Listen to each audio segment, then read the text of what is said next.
കൃഷ്ണപുരം തെക്കൻകാവ് ശ്രീ വനദുർഗ ശ്രീ ധർമ്മശാസ്ത്ര ക്ഷേത്രത്തിൽ ഭാഗവത സപ്താഹ യജ്ഞത്തിന് തുടക്കം കുറിച്ച് വിഗ്രഹ ഘോഷയാത്ര നടത്തി. നിരവധി ഭക്തജനങ്ങൾ പങ്കെടുത്തു.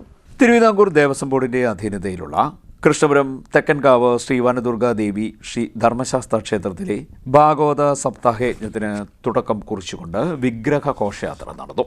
ചൊവ്വാഴ്ച മുതലാണ് ഭാഗവത സപ്താഹ യജ്ഞം നടക്കുന്നത്. ഡിസംബർ 2 വരെ യജ്ഞം നടക്കും. തുടർന്ന് ഡിസംബർ 3, 4 തീയതികളിൽ തൃക്കാർത്തിക മഹോത്സവവും നടക്കും. വിഗ്രഹ ഘോഷയാത്ര കായംകുളം ചേരാവള്ളി ഭഗവതി ക്ഷേത്രത്തിൽ നിന്നുമാണ് ആരംഭിച്ചത്. പുള്ളിക്കണക്ക് ശിവക്ഷേത്രം, കൊച്ചാലുമൂട് ക്ഷേത്രം, പനയനാറുകാവ് ദേവീക്ഷേത്രം, കുറക്കാവ് ദേവീക്ഷേത്രം, ശ്രീ കുരുമ്പ ക്ഷേത്രം, പച്ചംകുളത്ത് ദേവീക്ഷേത്രം, കളത്തിൽ ഭഗവതി ക്ഷേത്രം എന്നിവ പിന്നിട്ട് മുക്കട വഴി തോപ്പിൽ ഭദ്ര ഭഗവതി ക്ഷേത്രം, പുതിയകാവ് ദേവീക്ഷേത്രം, ഓച്ചിറ പരബ്രഹ്മക്ഷേത്രം, അതിർത്തിക്കാവ് നാഗരാജ ക്ഷേത്രം, വേട്ടയ്ക്കൊരുമകൻ ക്ഷേത്രം, അമ്പലപ്പാട് ദേവീക്ഷേത്രം, കൃഷ്ണപുരം ശ്രീകൃഷ്ണസ്വാമി ക്ഷേത്രം, തേവാരക്കെട്ട് ശ്രീ ബാലഗോപാലസ്വാമി ക്ഷേത്രം, കോട്ടാമൽ മുത്താരമ്മൻ കോവിൽ ക്ഷേത്രം, കോട്ടാമൽ ഭഗവതി ക്ഷേത്രം വഴി തെക്കൻകാവ് ശ്രീ വനദുർഗാദേവി ധർമ്മശാസ്ത്ര ക്ഷേത്രത്തിൽ എത്തി. ഇതോടനുബന്ധിച്ച് വിവിധ ചടങ്ങുകളും നടന്നു.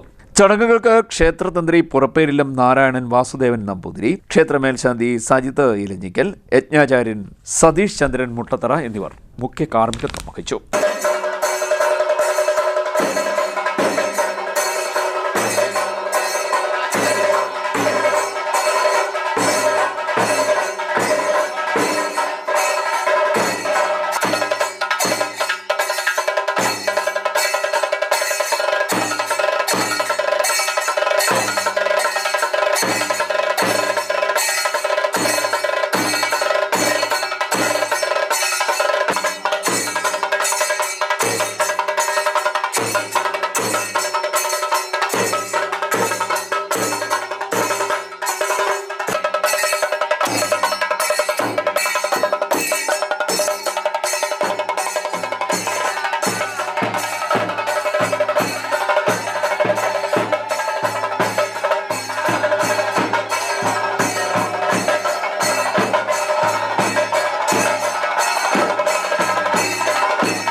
ക്ഷേത്ര ഉപദേശക സമിതി പ്രസിഡന്റ് കൃഷ്ണകുമാർ എത്തുകുലം, ഉപദേശ സമിതി സെക്രട്ടറി ബിപിൻ ബാബു, സപ്താഹ committee general convener K Anilkumar, മറ്റ് ഭാരവാഹികളായ അച്ചികുമാർ, പ്രദീപ്, മോഹനൻ പിള്ള, ചിദംബരൻ, സിന്ധു, രാധാകൃഷ്ണപിള്ള, തങ്കപ്പൻ തുടങ്ങിയവർ നേതൃത്വം നൽകി.